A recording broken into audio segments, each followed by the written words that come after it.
સાબરકાંઠાના ખેડબ્રહ્માના અંતરિયાળ ચીખલા ગામમાં વિકાસના દાવાઓ વચ્ચે પાણી માટે હાહાકાર।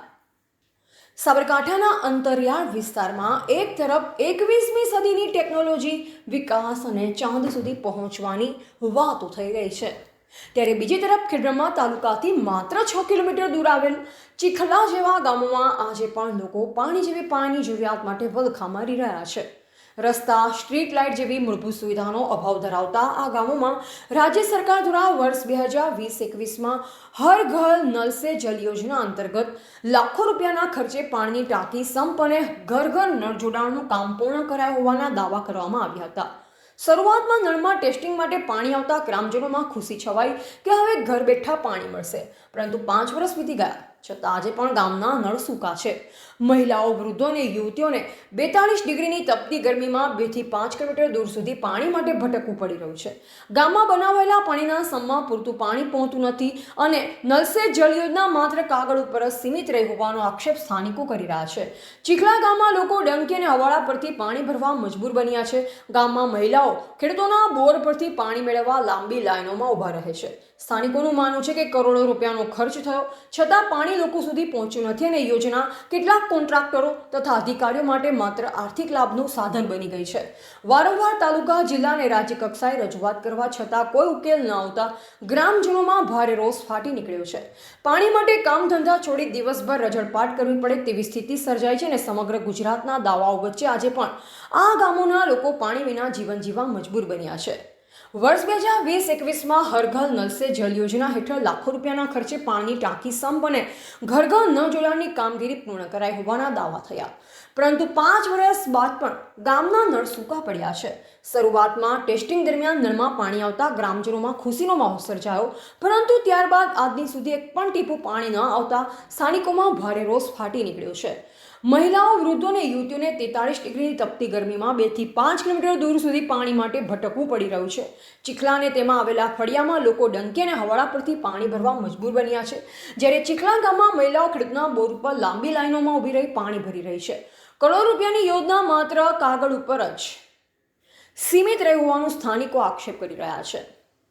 ચીખલા જેવા ગામોમાં માત્ર પાણી જ નહીં પરંતુ રસ્તા, સ્ટ્રીટ લાઇટ અને અન્ય મૂળભૂત સુવિધાઓનો પણ ભારે અભાવ જોવા મળી રહ્યો છે। ગામમાં પ્રવેશતા જ ખખડધજ રસ્તા વિકાસના દાવાઓની પોલ ખોલી રહ્યા છે। સરકાર અને તંત્ર દ્વારા ખેડવા ડેમથી કેનાલ બનાવાઈ છે, જે કરોડો રૂપિયાના રકમ ખર્ચ કર્યા બાદ સિંચાઈ અને પીવા માટે યોજના અમલવારી કરવા માટેની કેનાલ બનાવવામાં આવી છે, પણ આ કેનાલ માત્ર સૂકી ભટ્ટ જોવા મળી રહી છે। આ કેનાલમાં ક્યારેય પાણી નથી આવ્યું। જોકે નાના મોટા તળાવો અને જળાશયોમાં ધરોઈ, નર્મદા તેમજ યોજનાઓથી પાણી પહોંચાડવાના વાયદાઓ થયા હતા, પરંતુ આજે પણ કેનાલો સૂકી છે। પાણીના સંપ બનાવાયા છતાં પૂરતું પાણી પહોંચતું નથી, જે કારણે પાણી પુરવઠા કર્મચારીઓને પણ ચીખલા ગામમાં પાણી છોડવામાં હાલાકી ભોગવવી પડે છે। સ્થાનિકોનું માનવું છે કે યોજના હેઠળ થયેલા કામમાં ભ્રષ્ટાચાર થયો છે અને કેટલાક કોન્ટ્રાક્ટરો તથા અધિકારીઓ માટે આ યોજના માત્ર આર્થિક લાભનું સાધન બની ગઈ છે। વારંવાર તાલુકા, જિલ્લા અને રાજ્ય કક્ષાએ રજૂઆત કરવા છતાં સમસ્યાનો કોઈ ઉકેલ ન આવતા ગ્રામજનો હવે આક્રોશ વ્યક્ત કરી રહ્યા છે। રોજગાર અને કામ ધંધા છોડી દિવસભર પાણી માટે રજળપાટ કરવાની ફરજ પડી રહી છે। મહિલાઓ માટે પાણી લાવવું જીવનનો સૌથી મોટો સંઘર્ષ બની ગયો છે, તો શું પશુઓ માટે પણ દૂર દૂર સુધી પાણી શોધવું પડે છે? એક તરફ રાજ્ય સરકાર સક્ષમ ગુજરાતના દાવા કરે છે, જ્યારે બીજી તરફ ખેડબ્રહ્માથી માત્ર થોડા જ કિલોમીટર દૂર આવેલા ગામમાં લોકો આજે પણ પાણી જેવી પાણીની જરૂરિયાત માટે વલખા મારી રહ્યા છે। ઉનાળાની શરૂઆતમાં જ વિકટ બનેલી સ્થિતિ હવે તંત્ર સામે અનેક સવાલો ઊભા કરી રહી છે। એવા રાજકમલસિંહ પરમાર, ભારતની અસ્મિતા, સાબરકાંઠા। ખેડબ્રહ્માથી 6-7 કિલોમીટરની અંદર ચીખલા ગામ આવેલું છે। ચીખલા ગામની અંદર સમસ્યાઓ છે, એ સમસ્યા આજે અમે ટીવી સમક્ષ રજૂ કરીએ। સૌથી પહેલી સમસ્યા અમારે પાણીની સમસ્યા। જળ સે નલ યોજના है એ ખરેખર એકદમ ફોક સાબિત થઈ છે અને આજ સુધી જળ સે નળ યોજનાનું પાણી ઘર ઘર સુધી પહોંચ્યું જ નથી। શોભાનો ગાંઠિયો એમ હાલની તારીખમાં નળનો કનેક્શન જ લગાવવામાં આવ્યો છે, બાકી નળ પહોંચી શક્યું નથી। અને ઉનાળાની અંદર અમારે બહુ તકલીફ પડે, જ્યારે ચોથો મહિનો આવે ત્યારથી અમને પાણીની બહુ સમસ્યા નડે। એ તો એક ભાઈ અહીંયા જે કટેરિયા ફળી અને બુમડિયા ફળી એમ 2 ફળીઓ છે અમારે, તે 2 ફળીઓની અંદર અમારે પાણીની સમસ્યા બહુ રહે છે। એ તો અહીંયા કોકને 2-3 જણને બોર કરેલા છે એટલે વારાફરતી અમને લેવા દે, અને જો બોરમાં પાણી ઓછું થઈ જાય એટલે પાછા અમારે ખાલી બેરા લઈને પાછા ઘર ભેગા થવું પડે।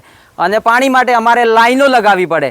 એટલે સરકારને અમે ધ્યાન દોરીએ કે જેથી કરી પાણીની સમસ્યાનો નિવેડો આવે. પણ એ નિવેડો ક્યારે આવી શકે એમ હે આ ગામ માટે કે જ્યારે ખેડવા ડેમની જે સિંચાઈ યોજના હે એ સિંચાઈ યોજનાનું પાણી જે મટોડા કેનાલ જે કાઢવામાં આવી છે એ કેનાલ અમને મંજીપુરાથી ડાયવર્ટ કરી અને જંજેડામાં જો તળાવમાં પાણી નાખે તો અમારે શીખલા અને જગમેર આ બધા ટોટલી ગામો પાણીનો તળ ઊંચો આવે તો આ સમસ્યા જડ મૂળથી નીકળે એવી છે. પછી બીજા નંબરની સમસ્યા કે જે અમુક આરસીસી રોડ કરવાના બાકી છે એ રોડ અમારે જે તે કરી ગાડીઓ કાલવી હોય અથવા તો કોઈ સાધન લાવણો હોય, કોઈ ખેતીવાડીનો હુસેલ છે, કોઈ સારો છે ઢોરો માટે આવો લઈ જવો હોય તો શેખ ખુદી ટ્રેક્ટર જાય એ માટે અમુક જગ્યાએ જે બાકી છે આરસીસી રોડ એ આરસીસી રોડે પણ સંપૂર્ણપણે પૂરા કરે એવી આશા અમે રાખીએ. પછી ત્રીજા નંબરની અંદર કે જે નર્મદાનું પાણી અને ધરોઈનું પાણી લાવણાની જે વાતો થતી એ આજ ખરેખર આ એરિયાની અંદર ટ્રાઇબલ એરિયાની અંદર બધું પોકળ સાબિત નીકળ્યું છે. તો અમારે તો આ વર્ષોથી સરકારો નવી આવે જાય, નવી વાતો કરે જાય ને અમે વોટ આલે જઈએ અને આશામાં હજુ સુધી અમે એમના એમ જ રજળપાટની જિંદગી જીવીએ. જે અંગ્રેજોના શાસનમાં જીવતા એ આજે જીવી રહ્યા છીએ. આ વાસ્તવિકતા છે. એટલે આ ખરેખર સરકાર ધ્યાન આપે અને શિક્ષણ બાબતે ધ્યાન આપે અને ખાસ કરીને જે આ મકાનોની બાબતમાં કહીએ કે જીઓ ટેકિંગ થઈ ગયા છે એ જીઓ ટેકિંગ ફક્ત ટેકિંગ કરવા માટે કર્યા છે.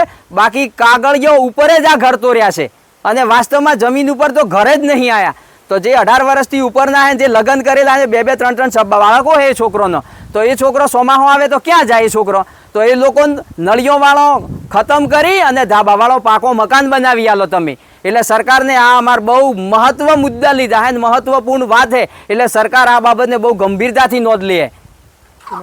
કટેરિયા નીતિનભાઈ ફોજા. અમે ખેડબ્રહ્મા તાલુકાના ચીખલા ગામના હઈએ.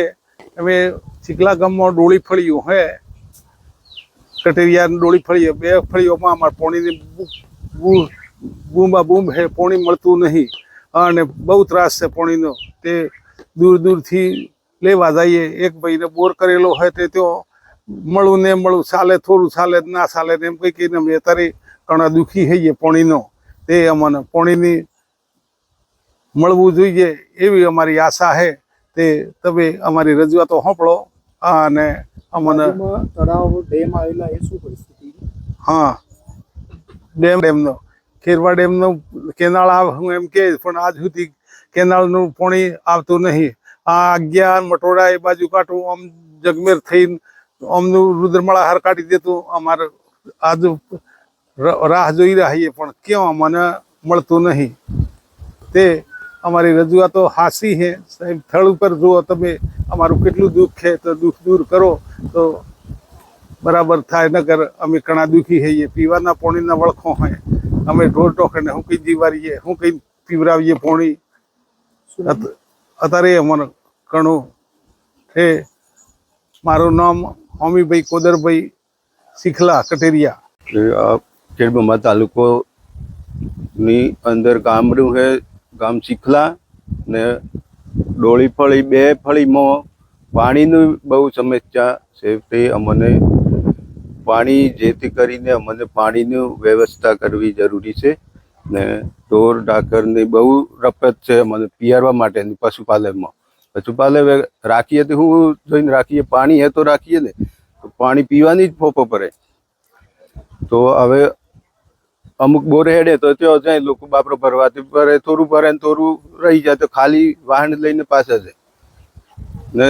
એ તો આજથી પડી કાલ સુધીનો પાણીનો સગરો કરીએ તો પાણી હેડે એવું છે.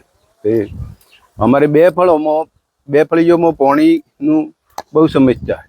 નળ સે જલમાં છે પાણી? જળમાં આ જે નળથી પાણી પણ પૂરતી આવતું નહીં. આવે છે કે નથી આવતું પાણી, આવતું જ નહીં. શું નામ? મારું નામ કટેરિયા લક્ષ્મણ બેલેભાઈ. તાલુકાના શીખલા ગામમાં ડોળીફળીમાં અમારા ઘણો વર્ષો પહેલાંનો પાણીની સમસ્યા છે. ઉનાળામાં તો ઘણો બધી અમારે તંગી પડે છે. 4-5 કિલોમીટર અમારી ચાલીને પાણી ભરવા જઈએ છીએ. તો અમારે જેમ બને તેમ પાણીની વ્યવસ્થા અમને જોઈએ. તો સરકારને અમારે એ જ વિનંતી છે કે અમારી પાણીની વ્યવસ્થા અમને ટેન્કર દ્વારા કે કૂવા દ્વારા અમને કરી આપવી. આમ તો 3 વર્ષ પહેલાંથી નથી આવતું. અમારે નળમાં પાણી આવતું જ નથી. તો અમારે 3 કિલોમીટર સાલીની જવું પડે છે પાણી માટે. તો અમારી સરકારને એ જ વિનંતી છે કે અમારે પાણીની વ્યવસ્થા કરી આપે. શું નામ? સોલંકી કટરિયા પિંકાબેન છગનભાઈ.